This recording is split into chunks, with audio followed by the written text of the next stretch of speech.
What's up? This is the Lou from the Lou, and welcome to another story about how a player got played. This story is by a guy I know. I call him Con Man, Daryl Banks.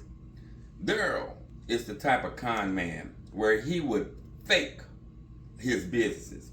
His specialty was construction. He would go put out all these ads on social media, and he will have construction companies where he will say that he specialized in decks. He will create fake websites. He will create fake emails, get a prepaid phone.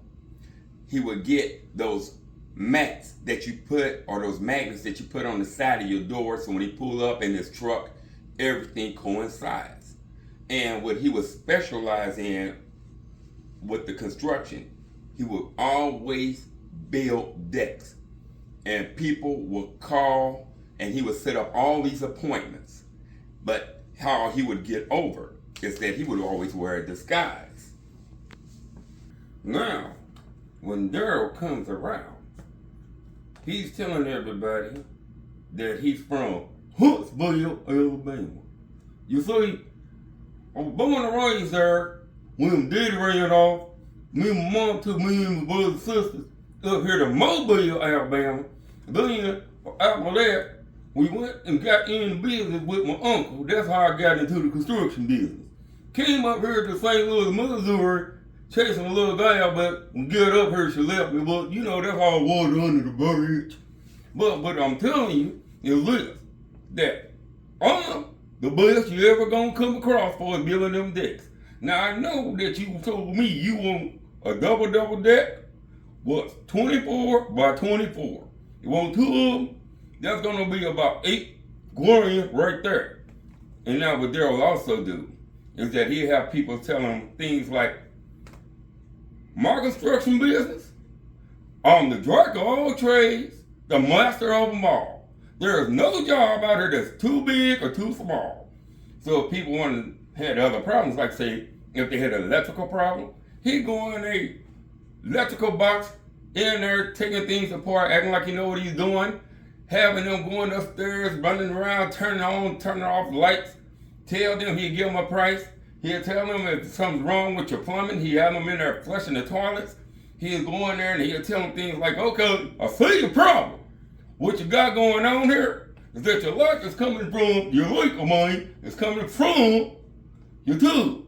Now, we'll have to get behind that wall, we're going to have to bust that out, I'm going to have to replace that pipe. But that's normally a $3,000 job, but because here I am, RT Construction, Rufus Turner, and Rufus, good old boy from Alabama, gonna take care of you. So, this is what we gonna do.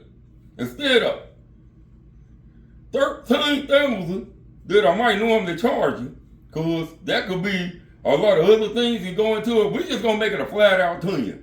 So how about we do this?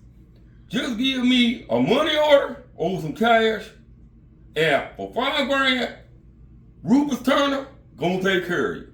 So what I want you to do is just, when you hand me them cash, give me the check. No check, I mean. No check, is a good burn on that. So, cash or money order, thank you very much. All right, well, Daryl was over his house, and he had a childhood friend of his that came over. Eric became a dope addict. And some of us still associate with our friends even if they get off into something like that. Well, they were sitting over his house drinking a couple of beers. And when you drinking beer like that, you're going to eventually have to keep going to the restroom. So Daryl went to the restroom one time, and then he heard Eric yell out, "Hey man, I got a phone call, I gotta go." So Daryl didn't think twice about it. He went back, sat down, continued to drink a couple of beers, and he waited a couple of hours. He felt like, well, I'm gonna go in here and take a nap. So he goes in his room, didn't notice that his bedroom door was open. But he did happen to notice that his $250 was missing off of his dresser. So he started going through his pants, looking, opening up drawers, and he's sitting down thinking, then he hit him. Bedroom door is open. Eric, took his money. He immediately ran out the house. He knew he probably went straight to the dope house. Daryl went to the dope house, and sure enough, there Eric was. And he asked Eric, how much money did you spend? I know you took it. The dope man told him he spent all of it. It was $250, right? He was like, yeah, and the dope man went over there, and he looked at Eric, and he slapped him. He said, look, man, don't you be bringing no drama to my house. So dope man threw him out, and Daryl followed him. He said, look, Eric, you got a week to give me my money, because if you don't, I'm going to do something to you. So a few days went by, Daryl's hanging out, and a guy he know named Al came to him. He said, you know, Eric's been talking real bad about you, man. He's telling everybody that he has stole your money, and he ain't going to give you a dime. Al told him, he said, you know, if you let him get away with that, in this hood, every crackhead out here is going to try to rob you. Daryl said, that ain't going to fly. So a week went by. Daryl went looking for Eric, found him in the alley where the normal drug addicts be. He came to Eric. He said, look, man, it's been a week. I want my money. Eric looked at him and said, man, I ain't giving you nothing. Daryl pulled out a gun. All the dope fiends started running. Eric started running. He shot him in the back of the shoulder. Daryl walked up to him. He was getting ready to shoot him again. But the police just happened to be in the neighborhood. They heard the gunshots. They came around, pulled out, drawed up on Daryl and said, drop it or we going to shoot you. So Daryl dropped it. They arrested him. He had to spend about 6 months in the city jail. When he got sentenced, they sentenced him to 25 years. Daryl couldn't believe it. But they charged him with attempted murder, unlawful use of a weapon, and peace disturbance. So he had to get a lawyer. The lawyer cost him $50,000, and that was every dime that Daryl had. But he got his sentence reduced. So Daryl now is going to the penitentiary.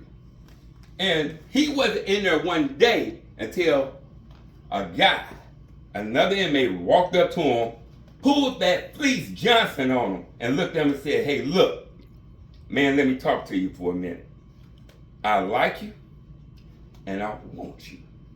Now, we can do this the easy way, or we can do it the hard way.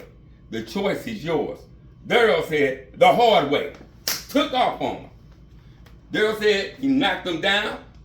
While he was down there, he said he kicked him in the mouth and knocked some of his teeth out. Then he kicked him in the stomach. He rolled over. Then he said he kicked him in the side. He said he heard his ribs crack. The guards came, broke it up. Daryl said he had to do a month in a hole. But when he came out, they put him in a different dorm. Now, it was a guy named Mo that approached Daryl, and he said, look, man, I see that you can handle yourself a little bit. You might want to join our gang. Because he said, I'm going to tell you, that booty bandit that approached you, that ain't over. He's got a crew. But he said, now, if you join our gang, they ain't going to touch you. Daryl thought about it, and he was like, well, okay. So girl joined the gang. And sure enough, Daryl said when they hit the yard, he see the guy that he jumped on, that he beat up real bad, he with his crew. He said they didn't even look his way. They didn't say a word to him. The whole time Daryl said he would see him, it was like he was never there. So Daryl said, you know, this seemed to be working out pretty good. He said, I didn't have any money, so the gang was taking care of me on the commissary. He said one of the biggest problems that I had is that my cellie was a guy that did not like to take showers. He said he might take a shower once a week. He said around the third day, man, the cell would be smelling so bad. He said it's horrible. But he said what made it worse is that they would have chicken day. And that comes around once a month. This dude, something would happen where he didn't get his piece of chicken until the next day. So it wasn't properly stored, but this dude ate it anyway. Then all of a sudden, he's eating it. Then I heard this loud siren, guards talking about everybody locked down. Found out somebody got killed in another dorm. So that means we was going to be locked down back 30 days. So that means I can't go out to cell. Only time I go out to cell is to take a shower. Or if I had a job, I didn't have no job, so I had to be locked up in here with this funky dude for 30 days. And then it just so happened that the chicken he ate gave him food poisoning.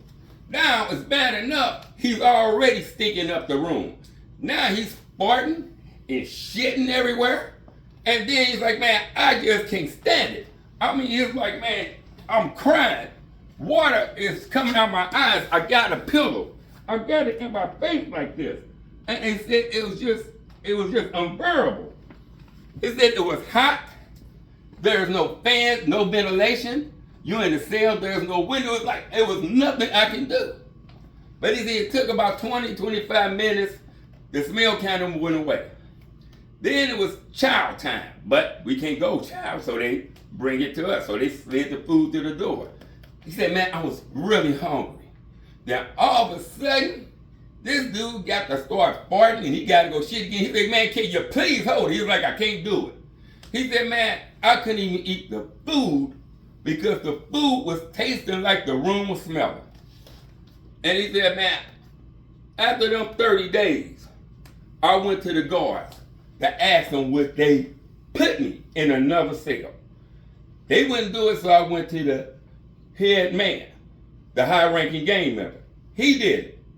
He said, man, I thought everything was fine until the next day because my new roommate, cellmate, he was clean, so everything was good. But the very next day, the high-ranking gang member came to me, handed me a shank. It looked like a long screwdriver, short point. He said, I want you to go over there and kill that dude. And Daryl's like, look, man, he's like, I'm not no killer like that. And Daryl was like, wait a minute, man, I can't do that. I just can't kill nobody like that. Then the high-ranking gang member said, well, in that case, you out of the game. He said, ordinarily, we'd beat your ass. But we just came off that 30-day lockdown, so I'm not going to have none of my guys go do another 30 days over something like this. What's going to happen, we just going to pull our protection, and you out of the game.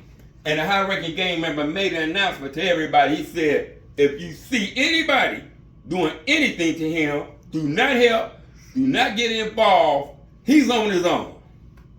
So the next day, Daryl woke up. As he was walking, Mo pulled him to the side. Mo's the one who talked him into joining the gang. He said, look, man, I'm going to tell you something. I shouldn't be doing this, but it's my fault that you're in this anyway. But let me tell you, the high-ranking gang member just sold you out to the booty bandits. He said, what you mean sold me out? He said, he pulled the protection. They paid him so they can get to you. He said, what you mean? They paid him? How much they paid him? He said, 4 Mountain Dews and 4 honey buns. He said, wait a minute. All I'm worth is 4 Mountain Dews and 4 honey buns. He said, well, actually, he only got 2 Mountain Dews and 2 honey buns. The other guys say they give it to him on commissary day.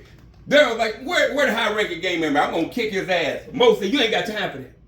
He said, first of all, he got about 30 guys around him. You'll never get to him. And right now, look over here. You see him? The booty bandits are out. They're looking for you now. Mo said, look, man. Look, see that door?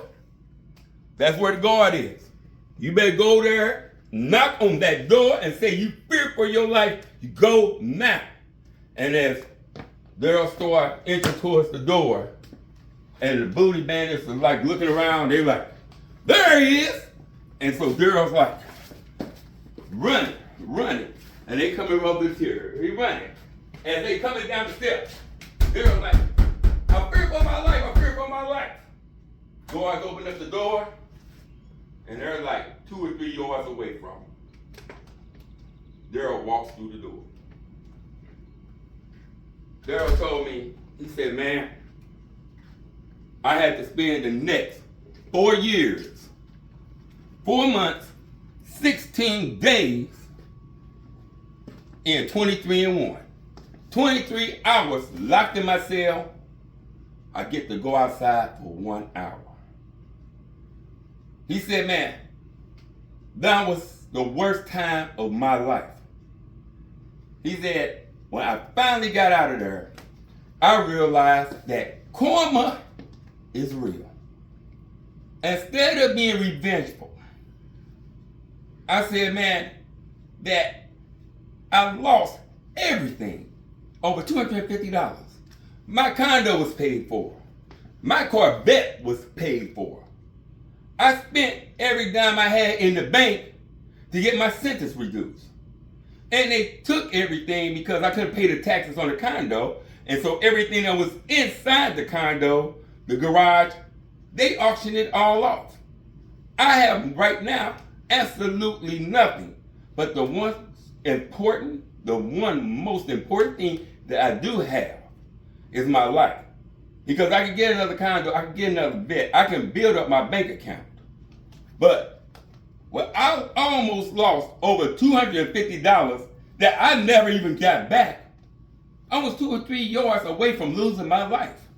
Because if they would have got to that guard's door before I did, they weren't just going to violate me. They were going to also kill me. And I learned right now that you got to do the right things in order for the right things to happen. And here on out, I will tell everybody, karma is real. This is the loop from the loop. And the last thing I always say to you is be as wise as the serpent, peaceful as the dove. Keep your eyes and your ears open and your mouth shut. And you just might live a nice, long, happy life.